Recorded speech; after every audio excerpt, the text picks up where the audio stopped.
Okay, thank you, Naho-san, for showing up some were very nice ISIE Raiden conference art and also today's program here. So, Stefan, could you start opening our perpetual conference, please? Of course I can. Thank you, Hiroki. And welcome everybody to this session. This is now the 13th session of our Perpetual Online Conference. We started it during the Corona pandemics to keep the socioeconomic metabolism research intact and to have exchange. And we figured out later, this is a very good tool to also do exchange in between the conferences. And I'm very happy today that we have the 13th session already, which is facilitated and organized by Naho Yamashita from the Tanikawa Lab at Nagoya University. That is wonderful. And we have the program lined up already. So several speakers, Naho, that you invited that kindly agreed to give their presentations, which is also very good. And I leave it up to you or the speakers to introduce yourself later. And you see the number of participants is still increasing. We're now at 17. So this is also very good. And I wish us all a very good session. Need to apologize because I have to leave after 45 minutes for another meeting. And I would like to give the word over to you, Naho, and as a host, please. Thank you. Thank you, Stefan. I'm Naho Yamashita from Nagoya University, Japan. Thank you for coming today. I'm very happy to meet you here. And I think I will introduce myself later in my presentation. So I will give the mic to Hiroki Tanikawa, professor. Okay, My supervisor, yes. Okay, thank you very much, Naho-san. Okay, thank you very much, Stefan, for the very nice opening remarks, and also as new chair of the SEM. So thank you very much for having the nice word. And today we are very focusing on the sustainable use of forest biomass. And our laboratory in the Nagoya University as a technical lab is so we are focusing on the material stock and flows and its metabolism. But udon material is quite important to thinking about not only for the carbon stock, but also for the kind of the materials for the climate change mitigation and also the adaptation as well. So that's why we are also very much focusing on the sort of the udon material as well. So the Naho Yamashita, who is assistant professor of our laboratory, is very much focusing on the material flow and stock. So today she was very focusing on to arrange a very nice lecture today, the presenter today. So I will give my mic to Naho-san. Back to Naho-san. Okay, thank you very much. Thank you, Sensei, for the opening remarks. So it's a bit too early to start presentation, but because Andreas has to leave here a bit earlier than for the general discussion, so I will ask him to start the presentation first and have a longer Q&A time after the presentation. So please start your presentation. Thank you.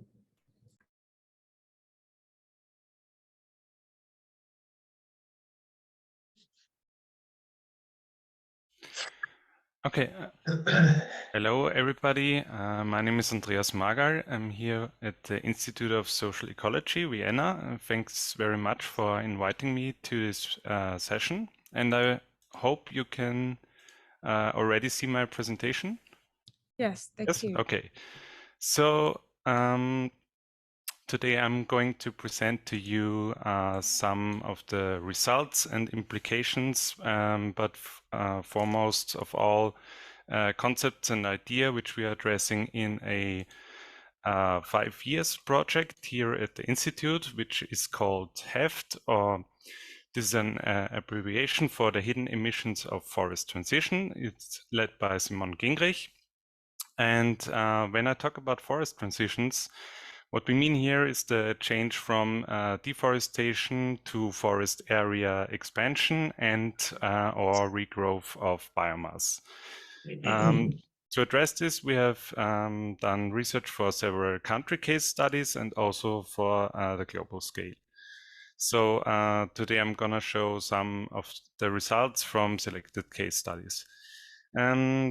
Among the questions which we want to tackle with our research are what are the relevant processes, flows, and drivers of forest change and forest regrowth, and as well the associated problem shifts with this regrowth.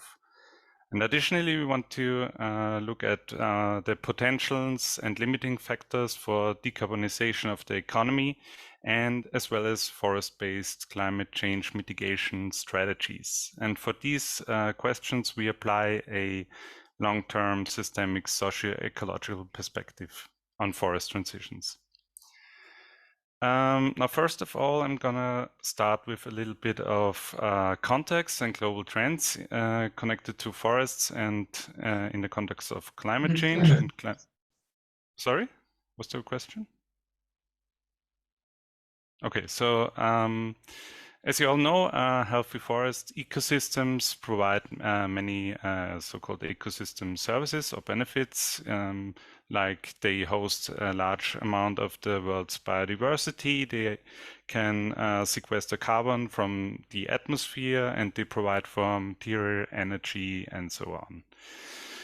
Now, the forest carbon sink has been identified as a crucial part of global climate change mitigation strategies. So regrowing forests currently sequester around 30% of the global carbon emissions from energy and industry sector. However, as we all know, these emissions are still rising, and therefore the net emissions are larger than what the land sink can uptake. Globally, forest transitions have occurred in mainly in managed forests, and here mainly in temperate regions of the globe, which you can see here in this square, whereas the deforestation has occurred mainly in primary forests of tropical regions. Now, the regrowing forests in the temperate zones, they open up two different pathways for forest-based climate change mitigation strategies. So the first one is to build a bioeconomy by decarbonizing the economy by increased use of wood to substitute fossil fuels for an energy source, but also to replace emission-intensive products, and therefore create a so-called long-term sink in harvested wood products. The second one is is another approach to foster conservation by decreasing the harvests in forests and take them out of use. Therefore, to protect forests and eventually maintain and even increase the carbon sink function of forests. And of course, these two strategies are conflicting in a way. Now, the relevant factors which we assess in our projects address to inform us about the limits and potential of these two forest-based strategies are, among others, the expansion of forest area and the increase of forest biomass, the types of forests, so are these primary untouched forests or production forests which are managed, and of course processes, natural processes that occur within forests, such as the natural growth or regrowth, which is called increment, or the natural mortality, and additional other removals of forest biomass. So for example, wood harvest and disturbances like wildfires and insect outbreaks. Of course, all these factors influence the forest age and the productivity of these forests, and thus the size and the pace of the carbon sink and sink sequestration. Now, we do we say if you want to know about the limits and especially about the potentials for conservation, we need to compare the actual stocks in forests with the theoretical potential stocks, so the stocks that would remain without land use and harvest. We need to know how much of this increment, of the yearly increment in forest biomass is removed. And we need to know how the harvested wood is used and how long it stays within a socio-economic system. Because energy and short-lived wood products, like for example paper, have a shorter turnaround in a socio-economic system and eventually represent a carbon loss, whereas long-lived materials, for example construction material, can represent a medium to long-term carbon sink. However, we also argue that we need to account for the hidden emissions of forest transitions. So while regrowing forests sequester carbon, we need to acknowledge for the socio-metabolic processes which decrease the pressures on forests and enable this regrowth. These are, for example, trade in wood products, which decrease harvest in a country, but increase it in another wood exporting country. Agricultural intensification, which leads to the decrease of cropland area and therefore frees areas for reforestation, as well as the substitution of fuel wood with fossil fuels, which also decreases the pressures in forests. But of course, these processes are linked to greenhouse gas emissions and other environmental as well as social problems. So therefore, we argue that the dynamics inside and outside the forests need to be understood, but also we need to account for trade-offs and problem shifts associated with forest transitions. Now let's have a look at some of our case study results. So we did a case study for the United States and of America, and there we found that the deforestation, which you see in the first figure on the left, this is the land use area. So we can see that deforestation stopped in the 1920s, and therefore afterwards stayed more or less stable. And we found that the biomass carbon stocks in forests, they regrew therefore on stable forest area. And this was driven mostly by commercially used timberland. Additionally, we found that there was not only an increase of carbon stocks, but also of the harvest of industrial wood during the 20th century.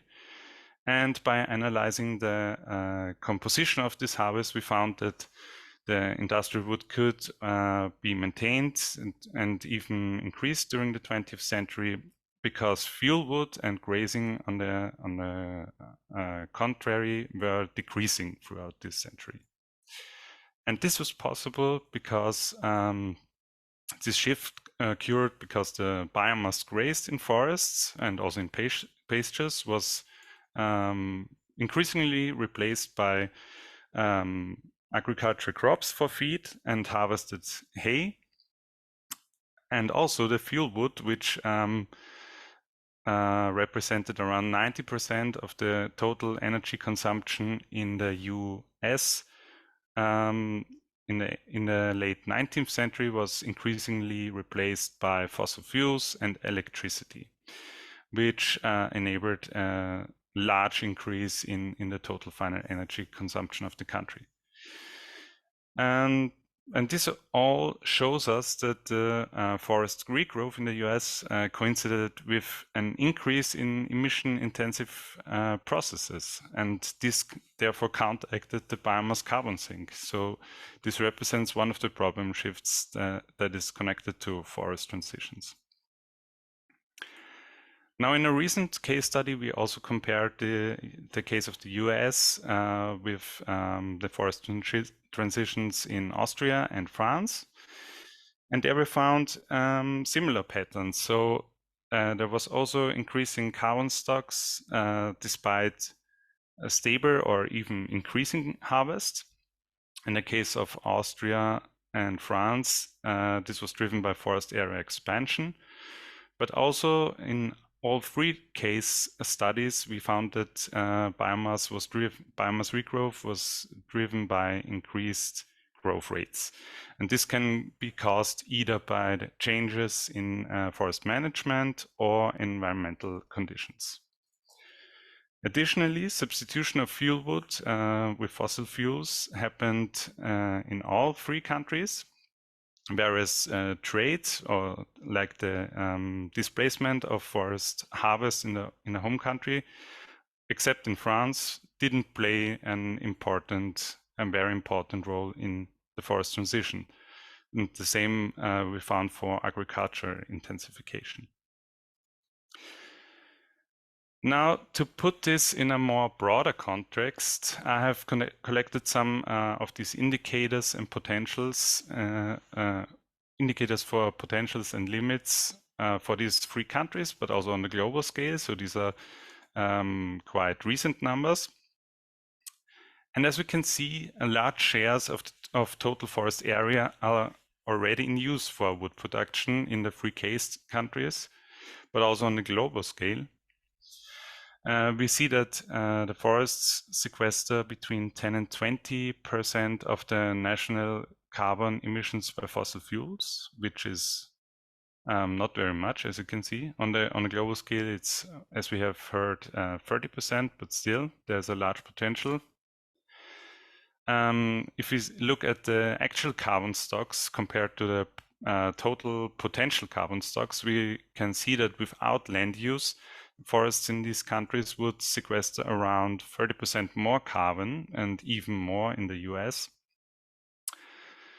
But also the annual harvest as a share of the total net ecosystem productivity of forests is already quite high. So in Austria, for example, the 3/4 of the annual ecosystem production are already harvested.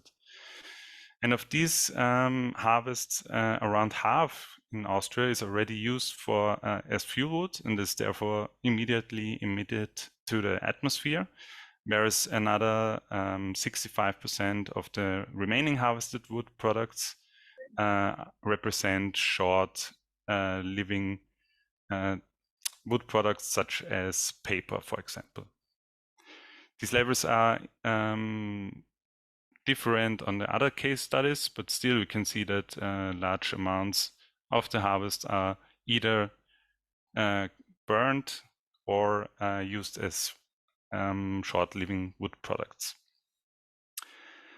But in comparison, disturbances like bark beetles and fire, which gained a lot of attention in recent years due to their increase, represent only a very small share of the net ecosystem productivity compared to the use of wood by humans.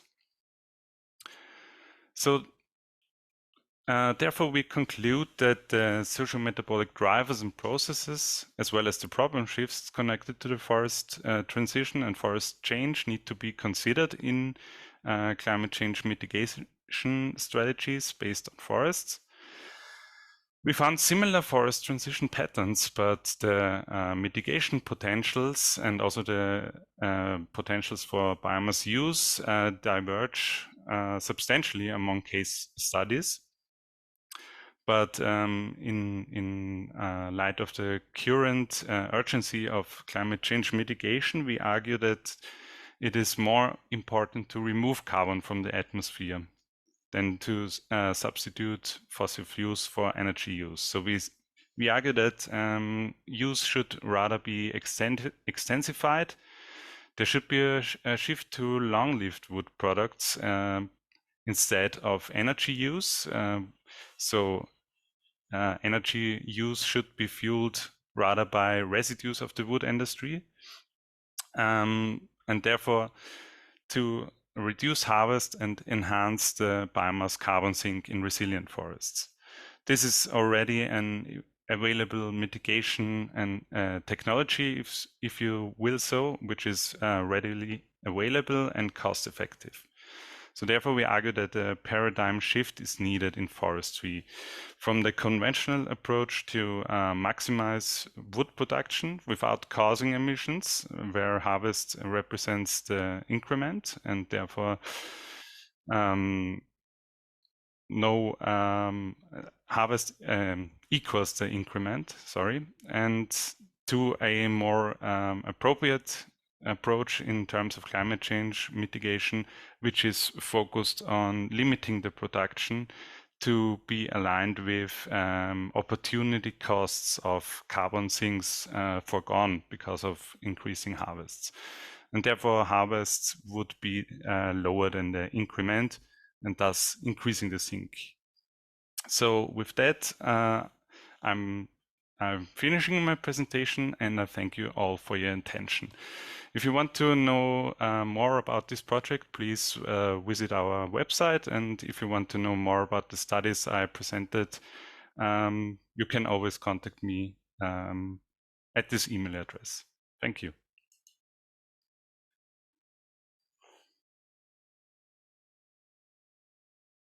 Thank you for the presentation. Now we are open to the floors to have questions. We have many. So start with Ji Tao. Thank you. And hello, Andres. Nice to see you again. So this is Zhichao from University of Antwerp. I noticed that the share of harvest wood used for short-lived products varies by country. I'm just wondering, so what is the reason behind? And I also have a follow-up question regarding, the share. So is the remaining harvest wood used for, long-lived products, or they are used for other purposes? Yeah, thank you. Yes, this is just one of our conclusions that that the share varies very much among case countries. So we argue that this needs to be done for this kind of research, or this kind of considerations need to be taken in mind when planning for forest-based mitigation strategies. So countries should maybe develop monitoring systems and make good analysis of the fluxes of wood throughout the entire supply chain of these countries. Regarding your follow-up questions, so yes, the remaining harvested wood products are used like for construction materials and wood panels and other stuff like that. I mean, why the share is so different? I guess this is very much case study sensitive. For example, in France, a large share of energy needs are supplied by nuclear energy, but it also depends on like imports of primary energy, I would say. Okay, I see. Thank you so much. You're welcome.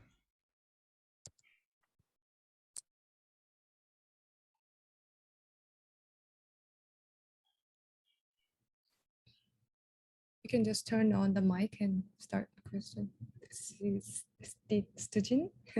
Sorry. Yeah, Stein here. Thanks. Hi, Andreas. Thanks for the presentation. I was wondering about the sort of rules of thumb that you presented at the end, saying that you shouldn't extract more than the increment. But for long-lived products, if you take them out of the forest and basically create a carbon stock somewhere else, you can then regrow forests, and then the total carbon stock would grow. And isn't that the idea behind like sort of using timber in construction, for example, like having lots of long-lived timber use in society? And just interested in your views on that. Yeah, I mean, this is a difficult question because yeah, it really depends on how much carbon you can store. I guess what you need to consider is the lifetime in products. I mean, you always need to compare the potential biomass of forests, which would prevail without harvest, which in old growth forests could be could be much longer than in harvested wood products. So like it depends very much on the product, but like on average, the harvested wood product in like housing and other construction, I mean, I'm not an expert on that, but they range between, let's say, between 50 and 100 years, sometimes even longer. Whereas in outgrowth forests, you could have carbon in living biomass, which is stored for 100 years and to 250 years or even longer. So it very much depends. So I'm not arguing completely against, or I'm not arguing at all against harvested wood products. I'm only saying, and this is what our research showed, that you need to consider these time dimensions. So, I mean, what is important now is to remove carbon from the atmosphere, and therefore we argue that storing them in living biomass, which grows from itself and continues to sequester carbon until a certain age, is more plausible than harvesting wood and storing them in shorter-lived products. I hope this somehow answers your question. It does. You compared against a primary forest here. Does it make a big difference whether we talk about that, about plantations? Because if we have additional forest, like afforestation through plantations, would you also be more likely to gain carbon if you just kept it rather than using it in any sort of application? Yes, I guess that also depends on like the rotation time of harvest. But so I mean, if you have younger forests, which are mostly plantations right now, especially in Europe, managed production forests, you can sequester carbon fast, but then you have but only for a short amount of time. So it makes more sense to let forests grow and put a certain amount of forests out of use to increase even this capacity of forests compared to having short rotational cycles which which sequester carbon for a given amount of time and in a fast pace, but not to a very large level, so to say, of carbon stocks. Because like production forests in general have a lower density of forests, whereas old growth forests can have up to, I don't know, double or 3 times the carbon density, which compared to production forests. Great, thank you very much. You're welcome. I guess I saw 2 more questions from the floor. It must be Dominic or Tilly.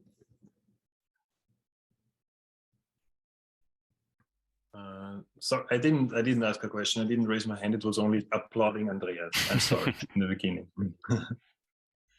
All right, thank you. And any more from the floor? Okay, so it's almost time to end your presentation. So please give him a big applause again, then move to the next presentation. Thank you.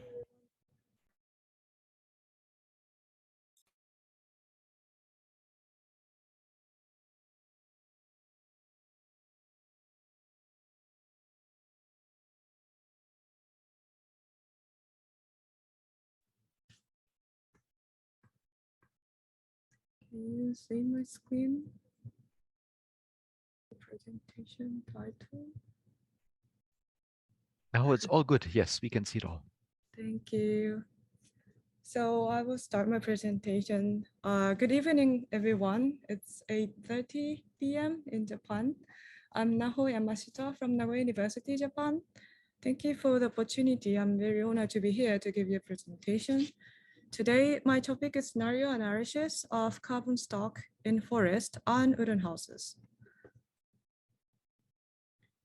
Firstly, the forests play a very important role to realize carbon neutral society because of the function that trees absorb and fix the carbon. So those trees are proceeded into various products such as wooden houses, for example, or the furnitures or papers, as you can see in the right pictures. But especially the timbers used for the buildings are stocked in the society for a longer period of time. So we can say that there are two types of carbon stock. One is the forest, and the other is the carbon stock in the city side, which is the fixed carbon stock in the timbers, such as construction materials. And in Japan, we used to have a massive demand of timbers for the urban reconstruction after World War II. But currently we are facing the severe problems of the aging forest. The figure in the left shows the Japan's forest by age class.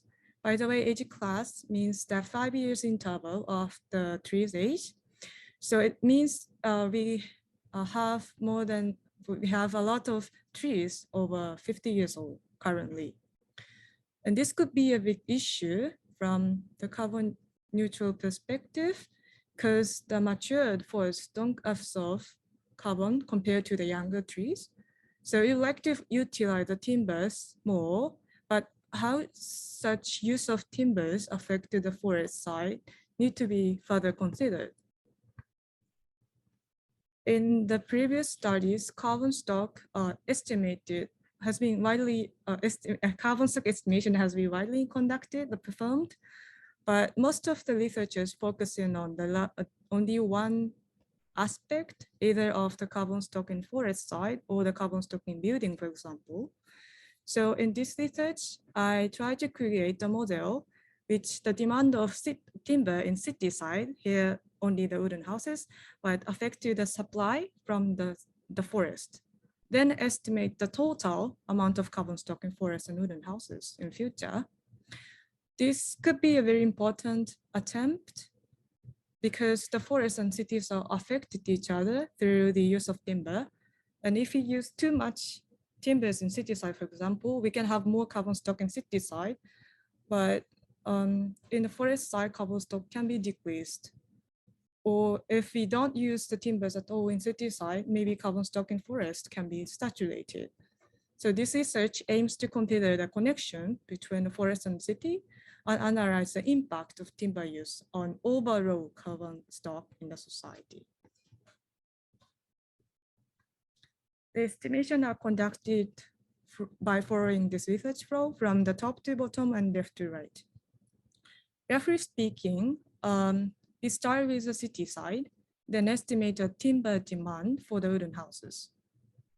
Then to meet the demand of timber calculated in the first step, we decide the amount of supply of timbers from the forest side. Then finally, by using the result from the first step and second step, we calculate the carbon stock amount of the total in forest and wooden houses, then compare the result among scenarios. Then we repeat such logging and reforestation for the estimation period from 2017 to 2100.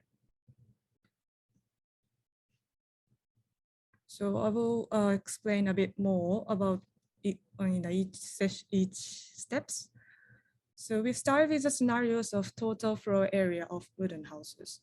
And according to the survival rate of each house, estimating the newly constructed floor area in a year and multiplying it by material intensity, we calculate the amount of timbers needed for the construction in a year. Here I just simply set the three scenarios of wooden demand, which is BAU first, and it keeps the historical trend of the demand until 2100, and high or low scenarios in which the demand for wooden houses increases or decreases by 30% compared to the BAU scenarios. As for the lifespan of the buildings, we set the current lifespan scenarios as 39 years of wooden houses, which is from reference. And we extend the lifespan of the wooden houses from 50 years to 100 years at longest every 10 years.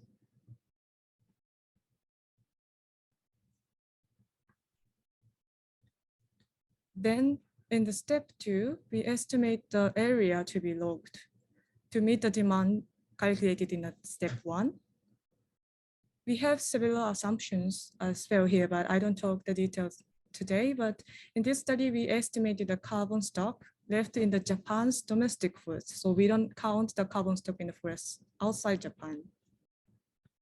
And at the same time, ideally, it should be deforested 100% after the logging. But however, the deforestation rate is only about 25% currently. So I made the scenarios of 100%, 25%, and 0% of deforestation rate to evaluate the impact of forest management, impact on the forest management, and how much it can change the composition of each class in the forest and its carbon stock remains in the forest.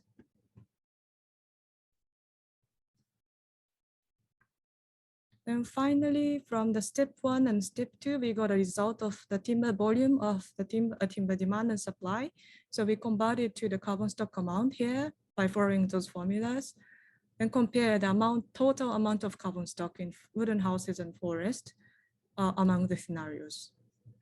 So that's the method of this research.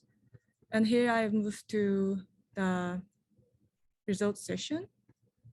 So this is a simple result. This graph shows the total amount of carbon stock from 2017 to 2100. And the green color shows that carbon stock of the forest side, and purple one is that of the wooden houses.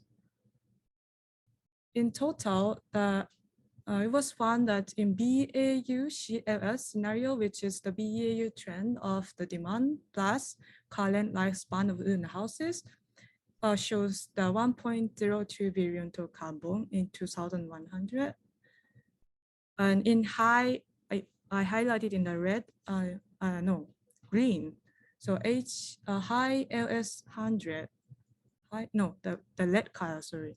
In high LS 100, which is a high demand plus lifespan extended to 100, shows the maximum amount of carbon stock in 2100. And the other hand, the high CLS is a high demand plus current lifespan, shows a minimal amount of carbon stock in the future. So that's a simple result from the calculation. But if you see that result in the rate, this graph shows a % change of the total carbon stock from the previous year. And if the rate is positive, the carbon stock has increased from the previous year. On the other side, if it's negative, the amount of carbon stock is decreased from the previous year. So according to this figure, we found that in any current lifespan scenarios, carbon stock continue to decline from the previous years. And all other scenarios expecting the longer lifespan shows the positive rate throughout the production period, although the rate is declined by 2050, but meaning that the amount of carbon stock continues to be increased in the longer lifespan scenarios.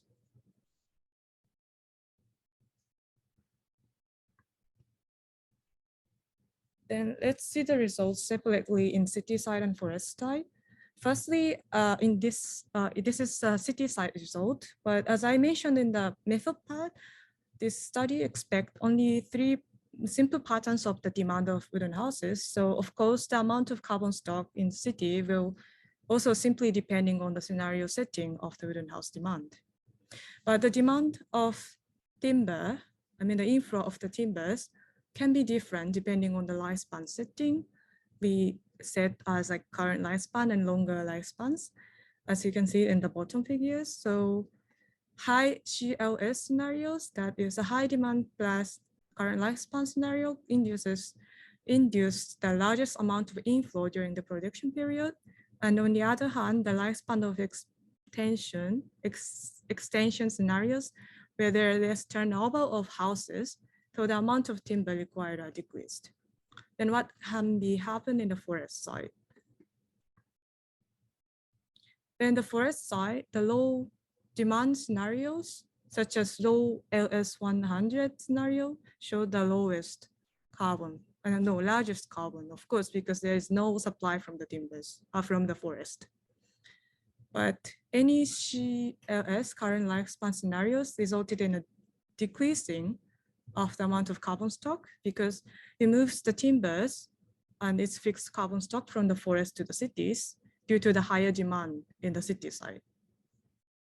And one more additional result on this this part is the light figure shows the aging rate of the forest. And this is defined as the rate of forest over 80 years old. It shows that the scenarios with the lowest demand also almost no logging taking place. So the proportion of the old forest continue to increase. And unfortunately, even in the scenario with the highest demand of timber, the rate can be exceed the 70% in 2045. So therefore, it was confirmed that future aging of the forest is uninevitable and unavoidable with only the targets or the scenario assumed in this scenario, in these studies.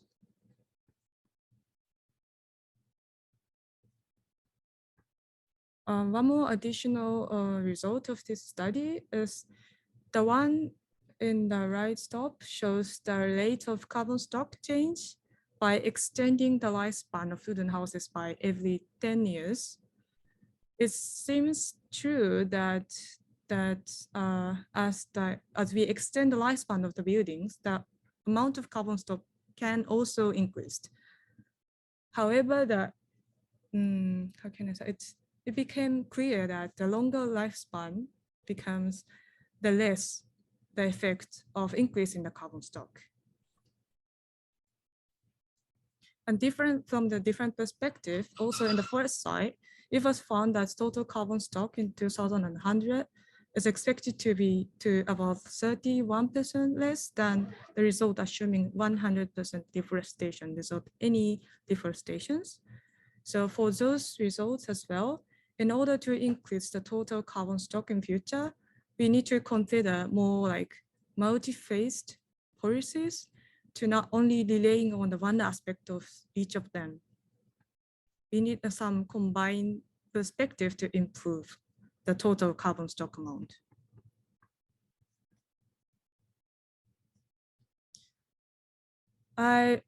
In this slide, I would like to say just like I would like to improve and expand this research to the various directions.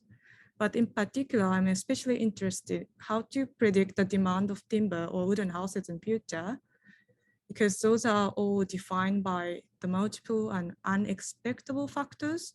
It might be very difficult for all the researchers in many fields, because it can be different or can be changed depending on like people's preference or the lifestyle change, like whether the people in future would like to live in the wooden houses or the detached house or apartment, whatever.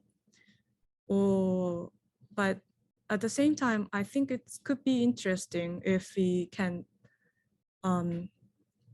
it can be also possible to have the opposite approach, like to achieve carbon neutral society, for example, by 2050, how many of us should move to the wooden houses, or how long should we stay in that house? So I'm very glad to have many things to consider in future. So I really look forward to reporting more findings to you in near future.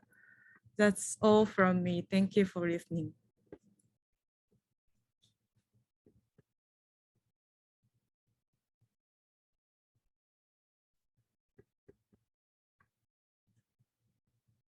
Thank you, everyone. Any questions from the floor or opinions or comments?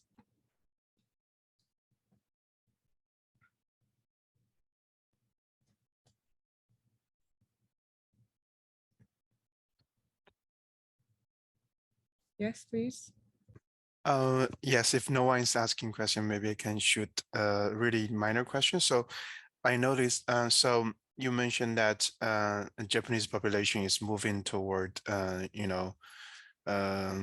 a society with more people living in wooden houses. I'm just wondering, so is it because the lifestyle changes, or is it because, you know, traditional or current concrete-based or still concrete-based buildings are replaced by wooden houses? I'm just wondering, what are the assumptions behind this change? Thank you for the question. I think I just told you that it could be happen in the future, but we never know. Like, for example, we have more than 90% of the wooden houses in total of detached house, but the young people currently don't want to live in the detached house, first of all, because we really want to move to the apartment, like in Tokyo and urban metropolitans. So we never know, like, if they have children in the next generation, they really want to move to the detached house in a suburban area, or they would like to stay in the urban area to keep living in our apartment. So we have no hints that maybe we can have a hearing from the young people, where do they want to live in future, or they want to prefer the wooden structures or the other structures. Yeah. And I'm just wondering, so is it possible to, you know, to build high-rise buildings with timber? I mean, yes, yeah, please. Yes, it's possible. Technically it's possible, but of course it's costly. Of course it's need more, like, how should I say, durable timbers, which is not like the young or middle-aged timbers, because it should be support the structures from the bottom. So it's technically possible, but I cannot say it can be common in future. Should be more problems to consider, like financial limitations or something. Yeah, technically possible. Yes. I see. Thank you so much. Hi, if I may, thank you for presenting this. I'm wondering about, because you have these different scenarios for lifespans, but then a building with a longer lifespan might be quite a different type of building, perhaps one that's more sturdy because it uses more timber. So I'm just wondering, what's your idea on how, in what ways these buildings might be different when they last that much longer? Excuse me, could you repeat the last part of your question? Can you tell me how you think a building with a longer lifespan might be different in terms of construction and the amount of timber it uses and whatever, compared to the current buildings that last apparently only about 39 years? Thank you for the question. At least for the wooden structure buildings, we need the more material intensity at the beginning to construct the basement to make it more durable. So the amount of material needed for construction should be different. I'm not super sure, like the reinforced concrete structures or the other structures, but at least for the wooden structure, we need more material at the beginning. So the material intensity could be changed. And yes, I'm not sure I could answer your question, but yeah. Was this included in your scenarios then already, that it has a higher material intensity, these long-lasting buildings? It's from the reference. I multiplying the 125% materials needed for the longer lifespan buildings. That's from the reference. Oh, okay, great. I see. Yeah, makes a lot of sense. Thank you.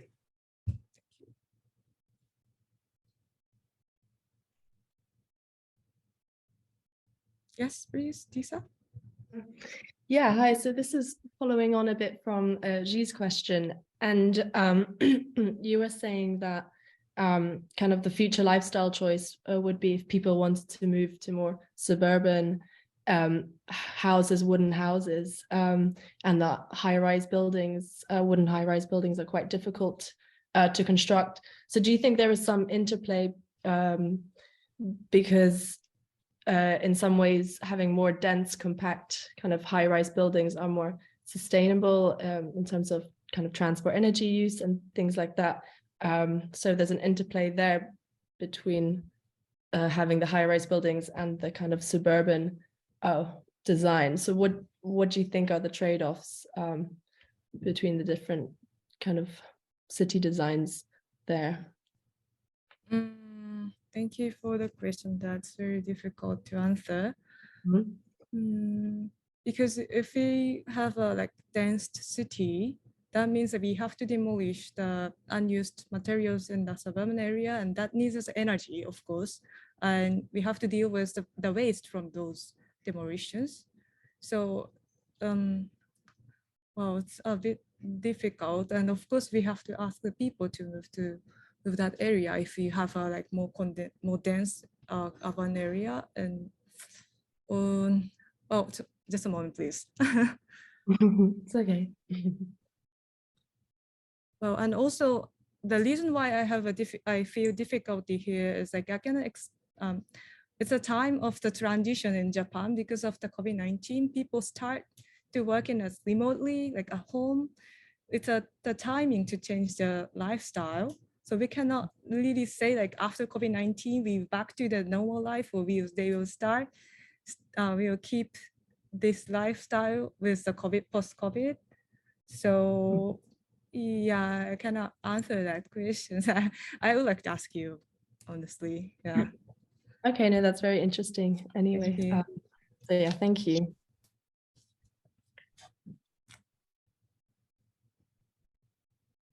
Okay, so if there's no question, maybe I would like to give a mic to the next presenter.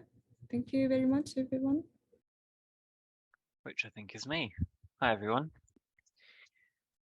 Let me share this.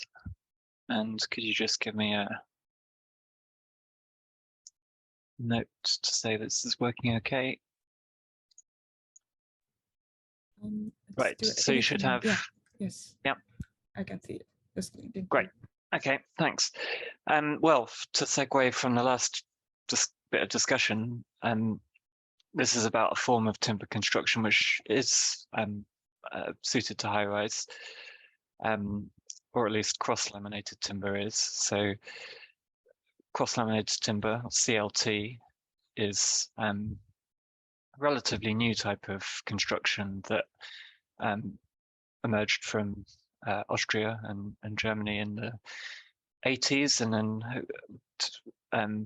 sort of started to gain traction in the 90s and 2000s, and then started to go high-rise in the 2000s. So we had an 8-story building in London, and in about 2009, and then during the last 10 or so years, it's increasingly been used and increasingly gone higher and higher. So CLT buildings now up to 20 plus stories.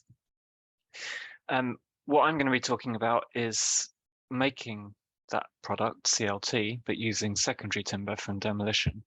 So a whole different challenge to having a plant next to forest and using primary timber. And I think just to give you a bit of context to that and how I came to this topic and what my particular angle on it is, I thought I'd say a bit more about my background. So before I started in academia, I was an architect working for more than 10 years in London. So I think that probably gives me a kind of, I want to make change in industry and do it sort of practically today, somewhat in contrast to the time scales for influencing change in academia. So I've also got a role as a strategic advisor for built environment at London, which is an organization that's all about trying to enable a more circular economy in London and beyond. We're working on a project called Circuit with partners in Copenhagen, Helsinki and Hamburg. 4-year-long project, Horizon funded. So it's kind of research, but it's quite applied research with city authorities involved from all of those cities, along with partners from throughout the construction value chain. So it's really that project is trying to take current circular economy ideas, which tend to be achieved only in quite small niches, and trying to make those more mainstream. And then finally, I've recently set up UK CLT as a company with a view to commercializing the research we're doing. So that's one for the future, but it's the kind of direction that I want to take, because I think this sort of work needs to be demonstrated by business and carried out in a way that is financially viable and really proves by doing. So I don't think these figures will be very surprising or unfamiliar to the group, but construction demands huge quantities of material and it creates huge quantities of waste, a lot of which is recycled or at least avoids landfill, but very little is recycled back into the construction of buildings. And so the reason for a circular economy is to short circuit that system, create less leaking and more reuse or high quality recycling. And when I was trying to bring about reuse in practice, practicing architecture, the image on the left here is a project that we did where we took windows, bricks, floorboards, roof trusses, various parts of an existing building out and reused them within the same building. But when we were trying to do more ambitious, more kind of when we're trying to pull materials from other parts of London and in to use on this project, that's where the supply chains just fell away. So it's achievable if you've got the right kind of building and the right kind of client on a project scale, if in terms of reclaiming materials and directly reusing them. But beyond that, there's a lack of infrastructure and lack of supply. So on the right-hand side, this is a screen grab from a material reuse platform. All too common message that your search didn't produce any items. So I think we need that kind of digital infrastructure and the physical infrastructure of storing and all the logistics, reverse logistics you need. Policy to drive supply of secondary materials and to drive demand for them. But in the middle, I think we need new enterprises which make it their business to tackle a particular material, add value to something currently considered waste, turning it into something that is usable and valuable to the construction industry. A case of that, I'd like to think, is cross-laminated secondary timber. And although in that context, perhaps focusing on something that's renewable doesn't make the most sense, it has great scope for improvement on the current end of life use. So this is a typical cascade of timber from solid woods down through different types of product until it gets generated, is used as a source of energy. But this can very often be a very quick cycle, jumping through many of these steps, such that now in the UK, I think a majority of our wood waste goes straight from its first use to energy generation. And skips get packed with solid timber. Instead of somebody finding ways to reuse that locally, it gets taken to a waste transfer station, then onwards to a timber recycling yard where it's chipped, and then you end up with these piles of wood chip hiding in corners, looking a bit guilty, when actually you could be taking that timber and making engineered mass timber products. I talked about CLT and the growth of CLT. Glulam is another type of engineered mass timber. It's been around for a bit longer, and there are other sorts as well. So this is a technology for turning low-grade timber into a high-performance product, which serves a structural use in buildings. Structural uses are the longest term longest life product within construction. And you could also design them so that they're disassemblable, reusable for multiple lifespans. So that cascade could still happen, but it happens after a delay. So tying in with what Andreas was saying earlier, it's about the lifespan of timber products, and this is a way to extend the useful life of timber so that the overall carbon carrying capacity of the built environment is increased. So in terms of carbon accounting, part of it is that carbon capture. Also, if you can make a product which displaces in a one-to-one fashion the use of concrete or steel, then you get great benefits in reducing the reliance on those very carbon intensive processes. And then the cost of the carbon cost of doing the production obviously needs to be less than those benefits. And outside of carbon, if we can, I don't particularly want to dissuade the use of new CLT, conventional CLT, but if we were to rely more heavily on the make more CLT out of the materials that we already have in our existing building stock and that are coming out and being through demolition, then we could rely less on forestry. We could get more old growth forest and all of the other benefits that come with that. So there's an economic rationale as well. Now that we're in the last couple of years, we've seen increasing resource prices across the board, but in particular with timber went up in Britain by a crazy margin in 2021 for lots of reasons, and the prediction that we're going to see an increase in demand for wood products 4% year on year for the next 30 to 40 years is probably the most significant one there. And it wasn't, although Brexit played a part in the UK, this was the price rises were seen in many different European countries. And from a business point of view, I looked at the timber that we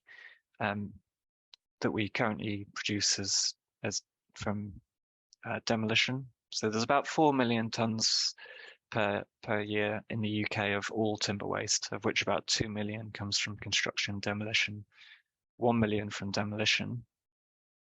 If you then just focus in on the stuff in London and just make some assumptions about how much of that is solid wood and would be suitable for CLT and that you could harvest feasibly, and then you lose some through production, then you, albeit couched with lots of assumptions, you could make enough CLT to produce 1,000 new dwellings per year. So exploring that business as in terms of the life cycle of timber and what we'd be proposing to do, we're diverting the timber that is currently heading off into normal waste management and instead taking it to a local upcycling remanufacturing center, turning that timber into CLST, which displaces alternative structural materials and goes back into the industry. And then ideally also designing those panels so that they can have multiple life cycles. So the grey dotted line on the inside is saying that there could be a second, third, fourth life cycle where the timber goes back to the factory, repaired, upgraded, before serving more useful lives. We did some initial research on this in my PhD with some master students and produced some small samples for testing, as well as just to kind of test the process of making it at a slightly larger scale. And for a real use, we took up some floorboards and made a non-structural but spanning between table legs, and put this into use in an office space. Wrote a paper that came out in 2018 that summarized those first areas of investigation. And then more recently, I won the Fleming-Bleegwald Award from Rambol, which gave us funding to be able to really expand that study. And the next presentation will come from Wenchen, who's the researcher who's worked with us to carry out the testing under this prize, which has led to making full size or sort of story height size panels. So these were for bending tests, but you could imagine at 2.5 meters long. Although CLT is normally made in panels that are up to 16 meters long, so they're as big as it's possible to transport. You could make a smaller module at a smaller scale, more locally to cities, and develop more of a kit of parts modular system rather than everything being bespoke. Then the next project was more about how to develop this product and product system and business towards uptake.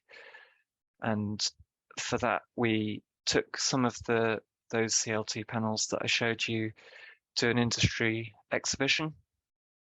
So this is the first time that this material had been exhibited at this kind of scale.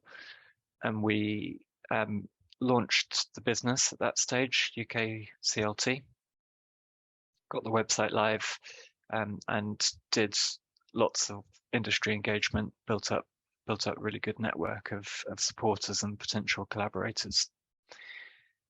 So next steps there are for UK CLT and for our research at UCL are to seek funding and a client who wants to put this into practice on a live project. So now we've got to the point of building at that test specimens at that scale. We'd like to put it into use and get a really good case study under our belts and show how it can be used for a single story building initially, but with a view to at the same time building up the science towards having new standards for CLT that allow for secondary timber use, so that as the industry shifts and we get more of the policy and regulation supporting this kind of or requiring this kind of low carbon material, that at that point we're ready to scale up and take CLT out into the UK CLT out to market. So that's the end of my presentation. Afterwards, you'll hear more about the detail of structurally what we've been working on from Wenchen. Please scan the QR code if you'd like to connect in LinkedIn, and I welcome your questions. Thanks.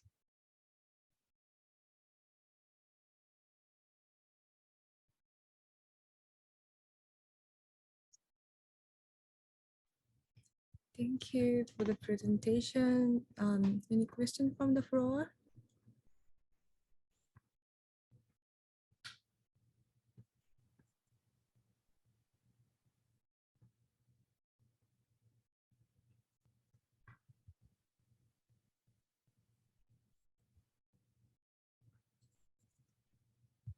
Oh, yes, please.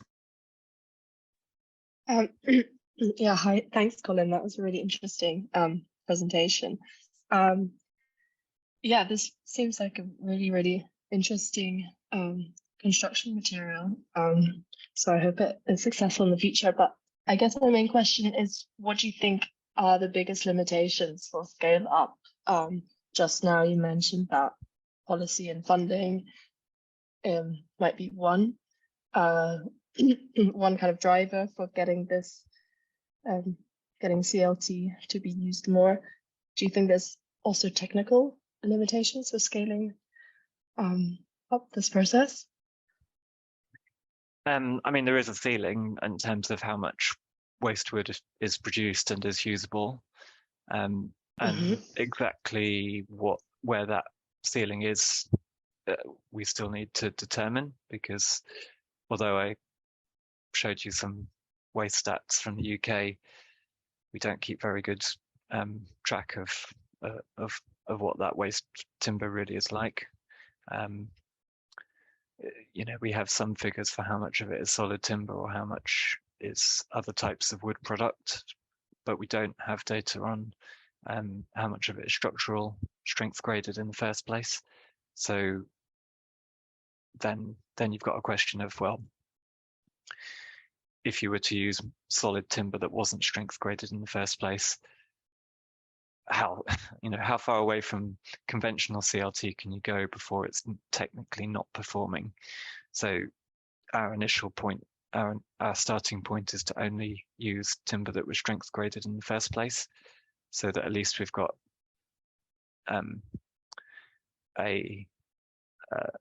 there's a closer relationship to conventional CLT there. I think there's a future version of this where you have multiple in crosswise layers that are things like floorboards, which weren't strength graded, but it's still solid wood. We know it still has a certain amount of it retains some structural properties. But I'd say the current biggest limiting factor is just the fact that we don't regulate what we build with enough to drive or price in the negative externalities of other types of construction material enough that the market value of this product would be equivalent to doing a concrete building. It would just be more expensive, and you can imagine operating at scale and you get costs down to some extent, but I think we need that shift where carbon emissions of embodied carbon in construction are properly priced in, which could be through taxation, or it could be through the way that we regulate the types of things that are allowable through planning or through in the UK building control. Because at the moment we only regulate operational emissions like heating and lighting. We don't do anything about all of the industrial emissions associated with getting building materials to site. So it's quite, there's quite a lot of change needed for these kind of things to be really obviously the right way to go for someone looking at the cost. But I think that is what has to happen. We need more types of products that tackle waste issues and produce low carbon building materials. So I kind of see it as a case study to make that argument as well. Okay, thank you very much. It's very interesting.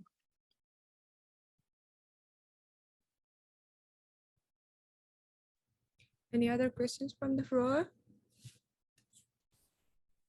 If no, because the schedule is a bit late, so give him a big applause, then move to the next presentation. Thank you very much, Colleen. Thank you.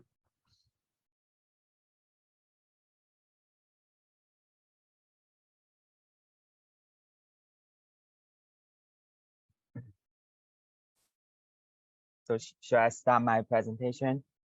Yes, please. Okay, thank you. Yeah, I try to share my screen.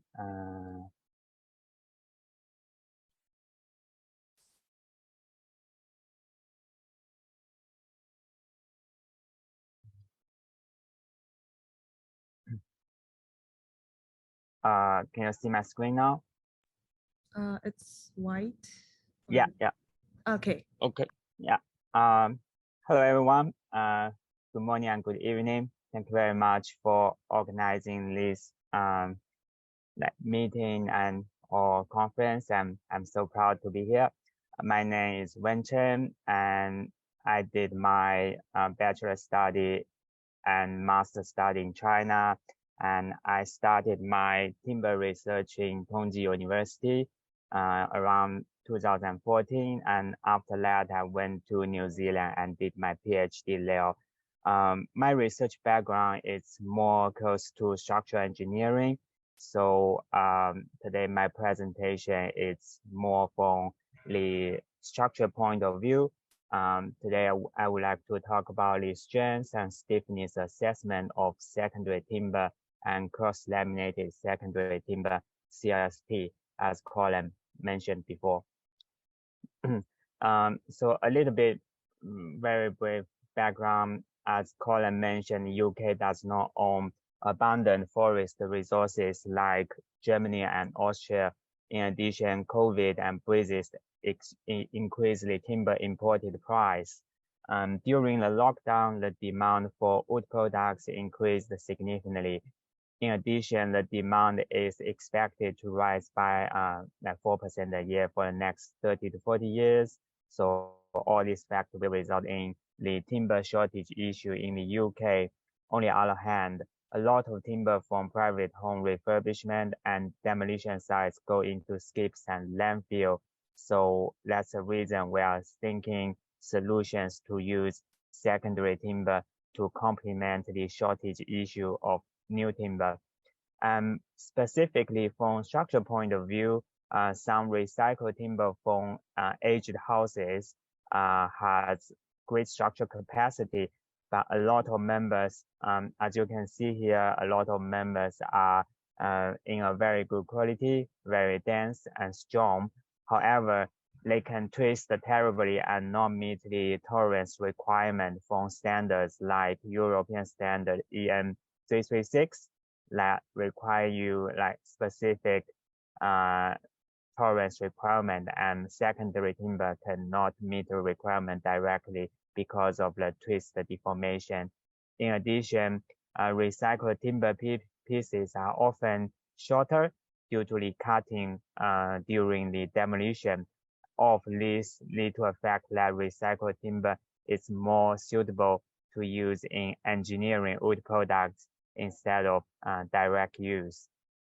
So we start to look our project by some pilot trials. So I will briefly talk about the process we did to get our secondary CRST products.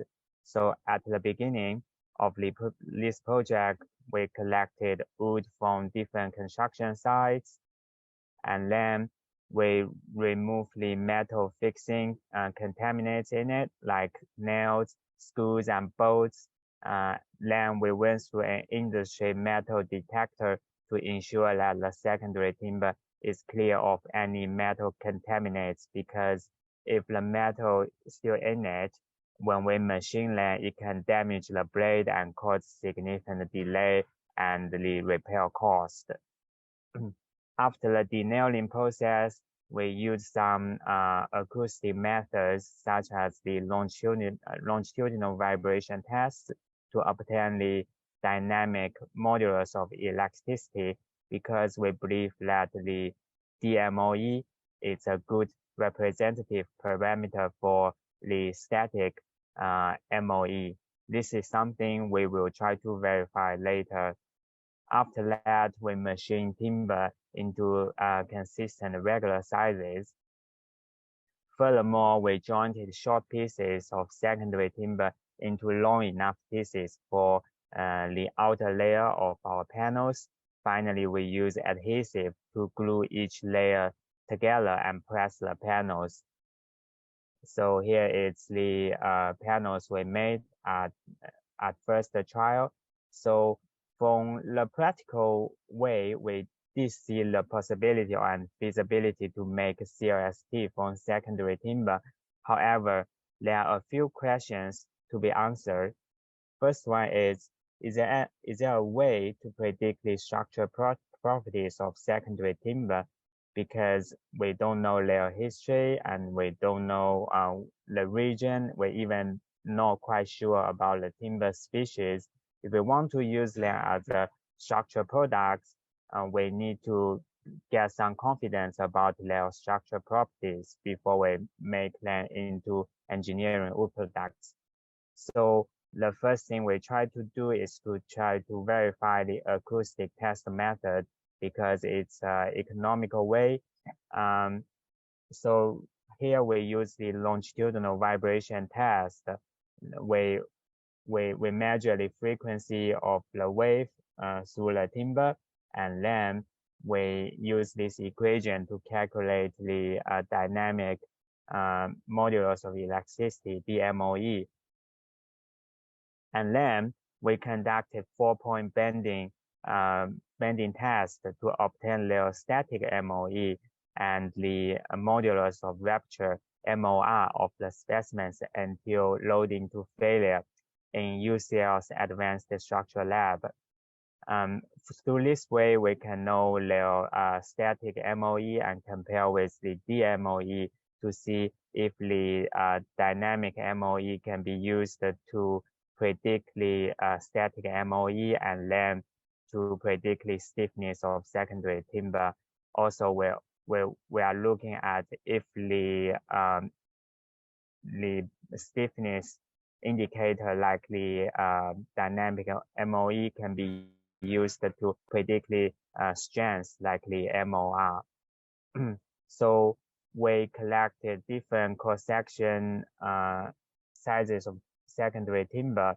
The two main cross-sections we got is 80 by 50 and 100 by 50. The first two batches were from 1800s Victoria time. We also get another batch which was from 1990s, and we saw some of the timber had a C16 stress grade stamp on it, which gave us some information for their first use. They were structurally graded, and it was around C16 grade. Then, through the 4-point bending test, we measure the local MOE and global MOE. The local MOE was calculated from these 3 pink points, the measurement points. So you only get the bending deformation from the middle range without any shearing. But the global one, we use the middle span displacement. So the deflection we get include the influence of the shear deformation. Then we continue load the specimen until failure to calculate the bending strength of the specimen.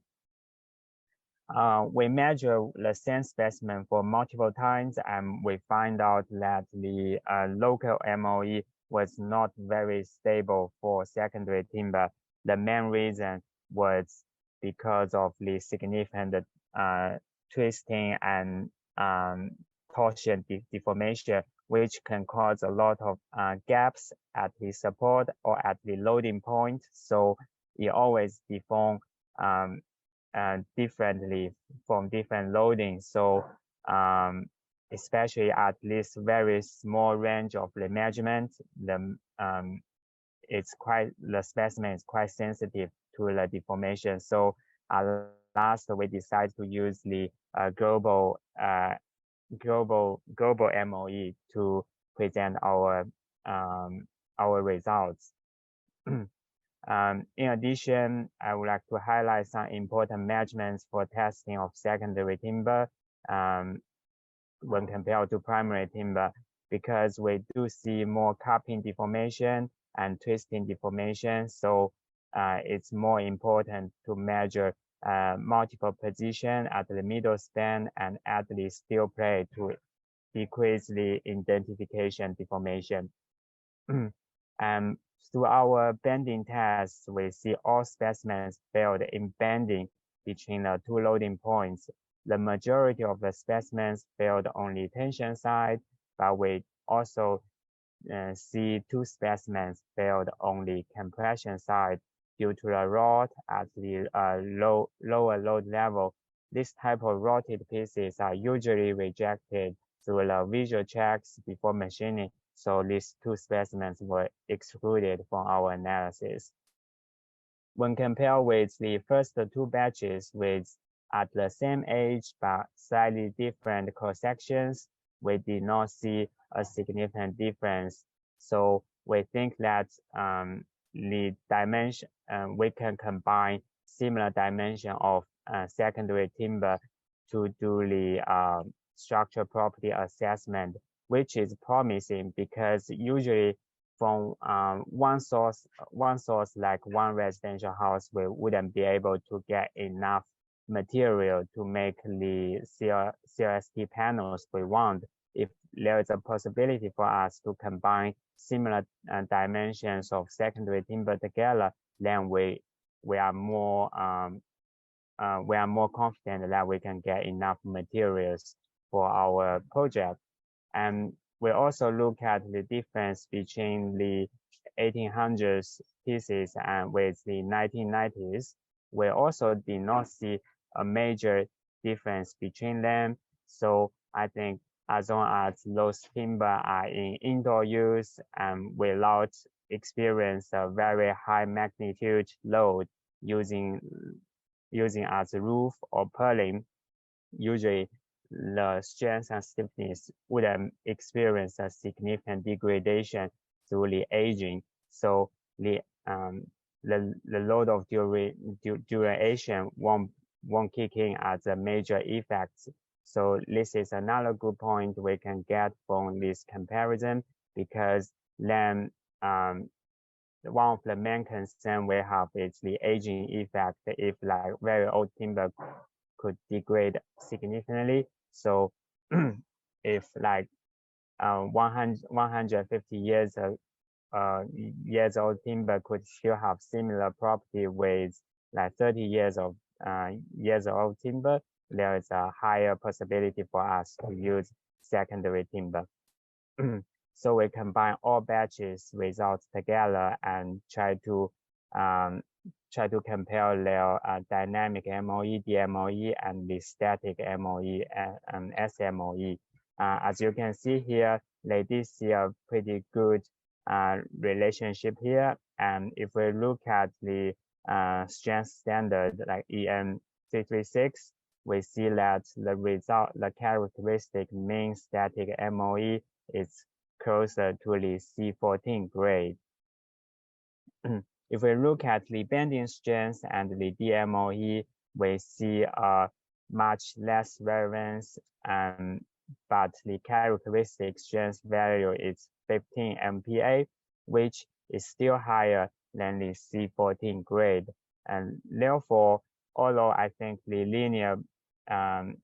linear regression analysis won't give a very good prediction for the bending strength, there is a possibility that we can predict the stiffness and then use the stiffness information to have estimation for the strength.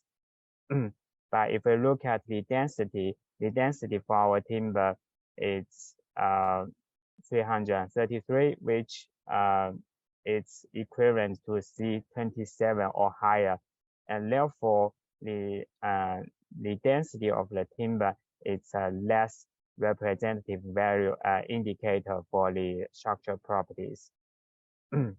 And after that, we see a possibility to predict the secondary timber strength and stiffness through the longitudinal vibration test. So another question we have is, can the acoustic method work for the structural property assessment of CLST? And because for the panels, it's more costly and more expensive to test the CLST panels. If we can also find some non-destructive testing method to assess the CLST panels, it will be more practical and feasible for commercializing this product. So we did look at the transverse vibration test. We use a hammer to hit the middle of the panel and use the N accelerometer to measure the frequency, the vibration frequency of the panel. So we use this equation to calculate the stiffness. This equation was from ASTM standard. So we want to compare this stiffness with the 4-point bending test of the panels to see how well the transverse vibration test can predict the bending stiffness and then the strength of the CRST panels. So we conducted 15 full-scale panel tests at the London South Bank University's lab, and we did see that the majority of failure is the bending failure at the bottom side. And for some of the specimens, we did see the delamination happened at the same time with the bending failure. Here is the force displacement curve for all the specimens. And if we compare the transverse vibration test, which is on the x-axis, with the testing result, which is on y-axis, we did see one data point offset from the main data, so that data was removed. The reason could be this data was from the first trial test the first trial manufacturing of the CRST panels. That one has stayed in the lab for almost half a year, and it did meet some torsion deformation, and it didn't contact with the support very well. So this data we didn't include it in our analysis. But for the rest of the test data, we still see more variation compared with some of the other people's research.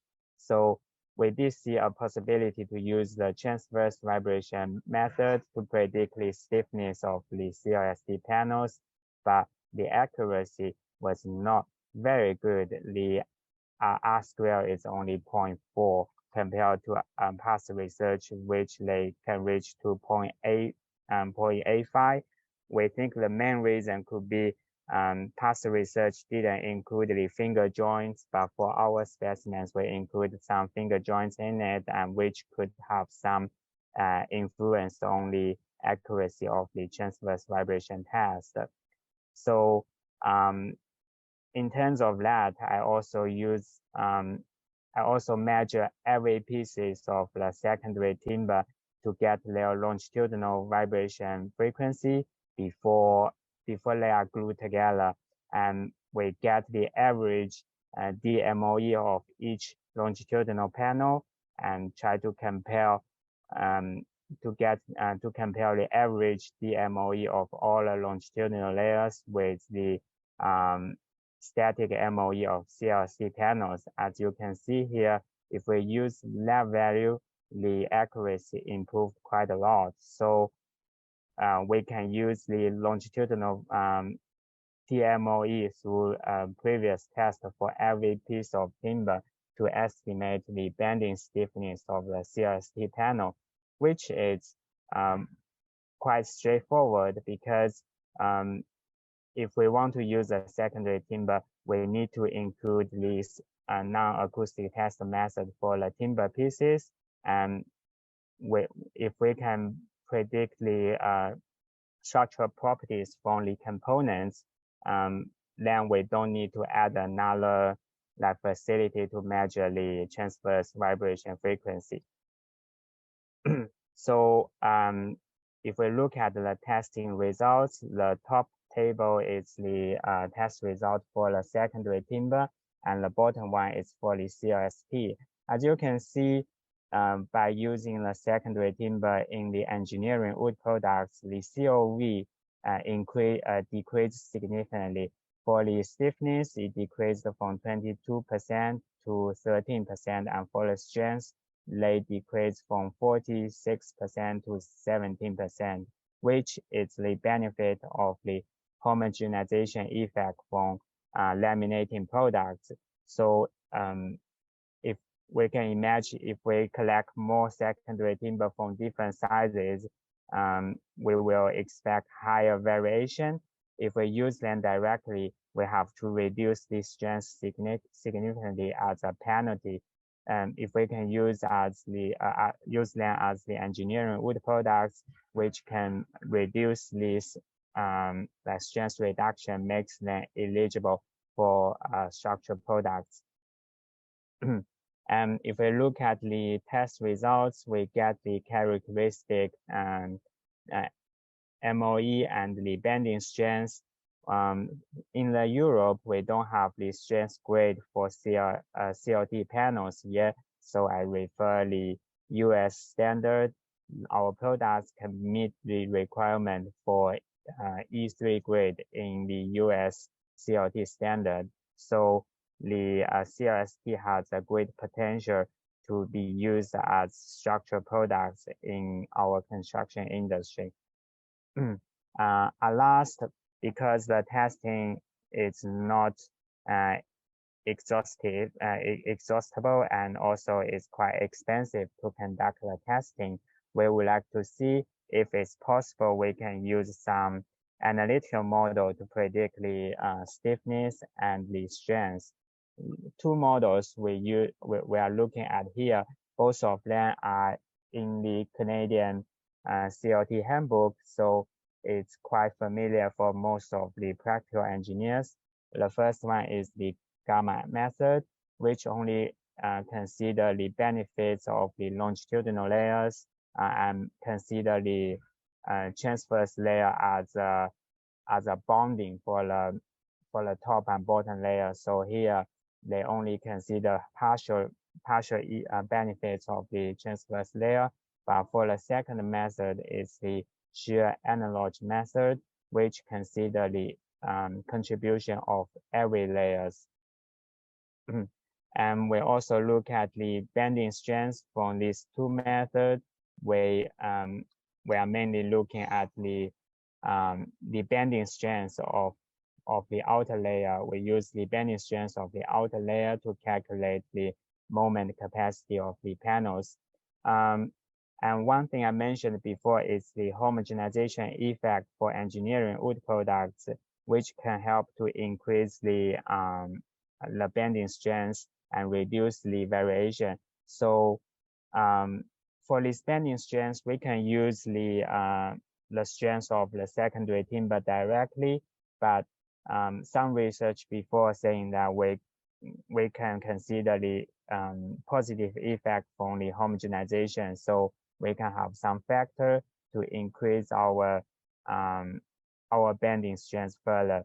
So we are looking at 3 different values. The first one is a 14 MPa, which is because we consider our timber products is equivalent to the C14 grade, which give us a bending strength of 14 MPa, and the 15.11 is the value we got from our testing, and the 18.51 is the value we consider the homogenization effect.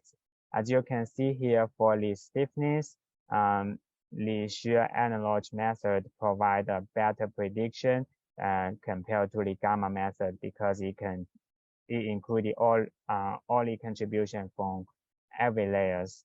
And for the moment capacity estimation, if we consider the homogenization effect, the difference between our experimental test and analytical model could be within 15%. So the homogenization effect can really help to boost our moment capacities, which is deserve to be considered. So last part is the conclusion. We find out that the local MOE is not recommended stiffness indicator for secondary timber due to their significant twisting deformation. Second, the SMOE and DMOE show the good relationship. So we probably can use the DMOE from longitudinal vibration tests to predict the static MOE for secondary timber. But DMOE and MOR didn't show a very good relevance from our comparison. So if we want to have a prediction on the strength, we might have to rely on some information like the strength grade in some standards to have an estimation for the strength. And the density is a less representative value for grading when compared with DMOE. The transverse acoustic method can be used for the panel stiffness estimation, but the relevance is lower, especially when finger joints are existed. So we find out that using the average DMOE from longitudinal layers would give a better prediction to the bending stiffness of the CLST panels. At last, we find that secondary timber showed great potential when using as feedstock for CLST, and the analytical model can be used to predict the strength and stiffness of the CLST conservatively. For the next step, we still have a lot of work we like to do. From technically, we need to estimate the cost because the value chain could be quite different with traditional CLT production line. And we need to think about a way to commercialize these products. Last, we also need to look at more timber species because the secondary timber could form quite wide range of the timber species. So that's what I would like to talk about today. And thank you very much for the collaboration and sponsorship from our from Rambo, Dania, and other partners. Thank you very much.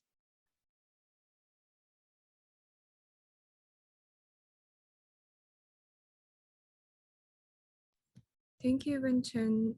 Any question from the floor?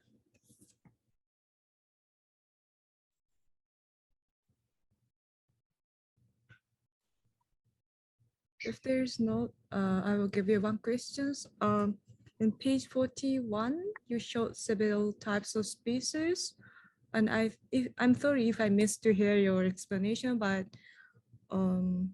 so which one is better to use for the secondary timbers?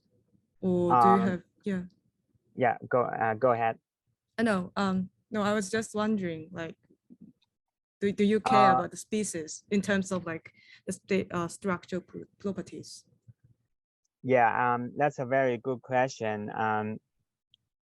To be honest, that's not something we can decide because when we get timber from the construction site, we actually don't know exactly what timber species they are.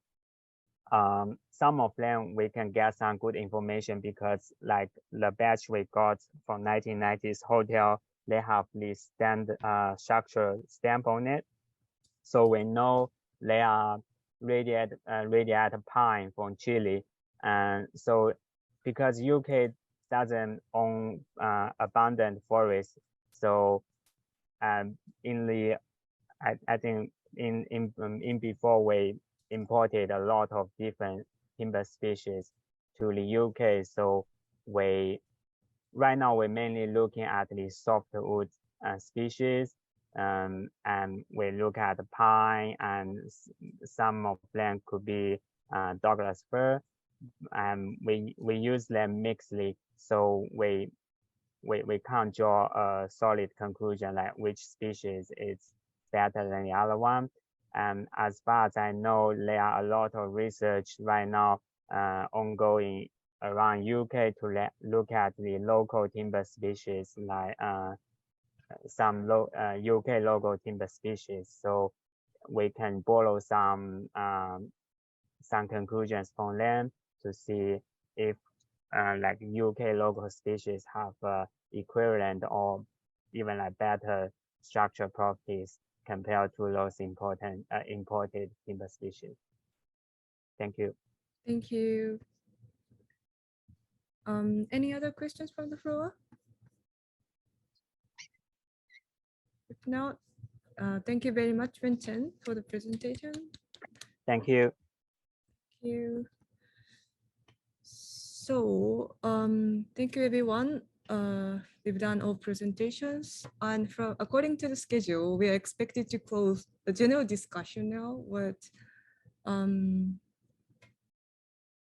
Okay, we will just have a short general discussion. Do you have any question to all our presenters so far? Or if possible, could you turn on your video? Everyone, to have a casual discussions. Yes, thank you.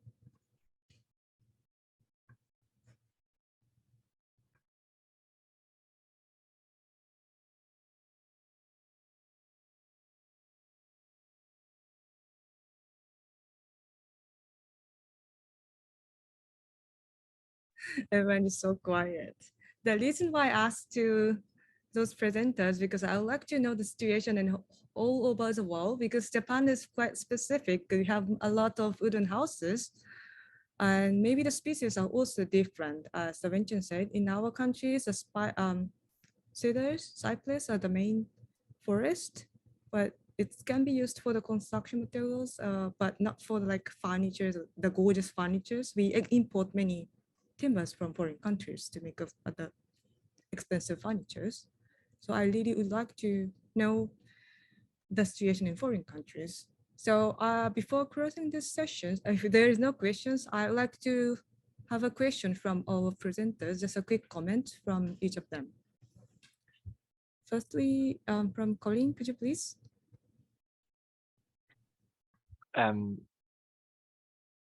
Yeah, I thought, thanks for the invitation. I thought it was quite interesting how it went from the kind of global to economy wide to industry or sort of sub-industry wide to as detailed as Wenchen's presentation. Leave you to see what conclusions you draw from all of that into future discussions, but good to be involved. Thank you. And Vincent, please. Oh yeah, thank you. Yeah, because I'm mainly working on the structural engineering. So from structural engineering point of view, I do see a lot of recent research from Japan looking at using Japanese data even for CLT as well. So I think usually the more data we get, we are more confident about the timber species we would like to use. So I think there is no like best timber species. It's just like most suitable one we can get. So I believe that with more data coming through, we probably will get more information about how to take full advantage of different timber species. Thank you.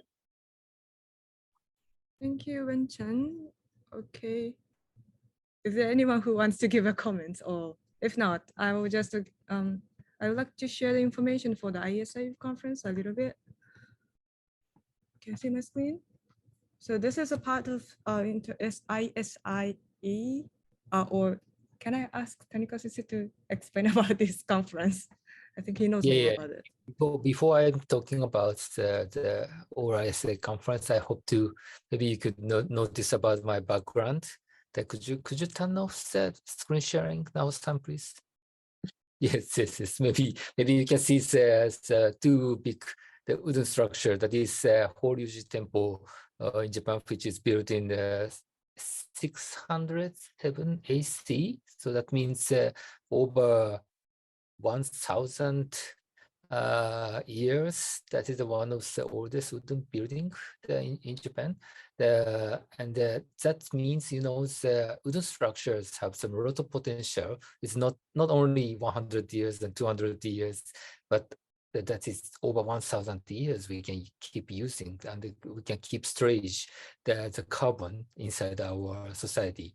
So that's a really good example to thinking about for the future scenario, not only our laboratory, but also for all sort of these communities of wooden communities in the world. So we hope to keep collaborating together in the SEM sections.